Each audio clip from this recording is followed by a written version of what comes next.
La parabole des noces en Matthieu 22 est bien sympathique. Elle est l'image du royaume de Dieu, c'est-à-dire de la présence de Dieu qui est donc présentée comme une joie, comme une fête et comme un banquet de noces. On aime bien aussi que tout le monde soit invité, bons et mauvais, dit la parabole.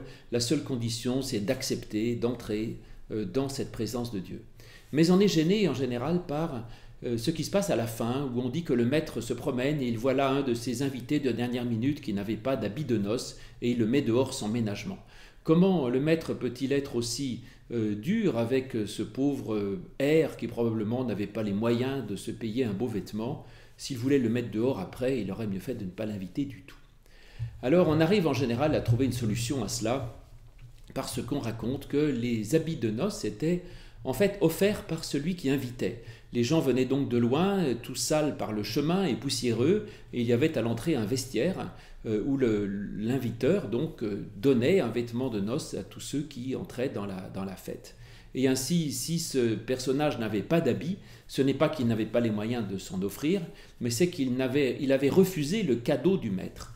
Et on voit ainsi un mauvais usage de la grâce, qui serait uniquement de vouloir profiter de la situation sans endosser la logique de la grâce. La grâce n'est pas quelque chose pour qu'on en profite sans effort, mais la grâce est quelque chose que l'on doit prendre pour soi comme une logique d'existence qu'il faut revêtir, faute de quoi on risque de s'en exclure soi-même. Mais peut-être d'ailleurs que cette explication est un peu trop simple, et d'ailleurs personne ne dit d'où ça vient, peut-être qu'elle n'est même pas exacte, je n'en sais rien. Et peut-être même en adoucissant la parabole, elle lui enlève son intérêt. Peut-être que l'intérêt justement, c'est que le maître demande là quelque chose d'impossible. Alors pourquoi?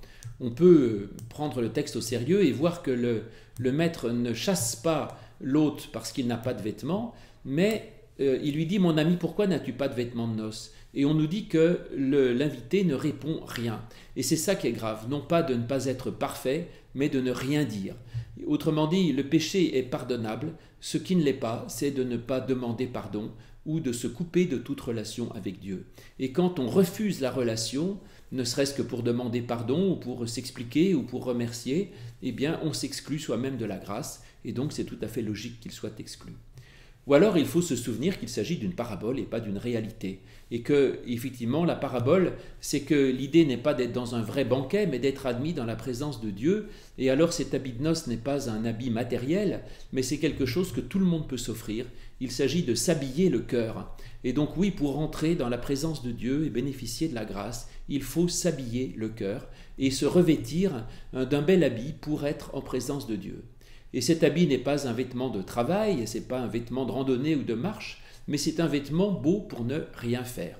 Et nous devons garder dans notre temps, dans nos journées, justement un temps pour Dieu, un temps où on ne fait rien, où on ne cherche pas à agir ou à marcher, mais un temps où l'on s'arrête uniquement pour bénéficier de la grâce et de la présence de Dieu. Et alors, effectivement, nous pouvons entrer dans la joie de son royaume.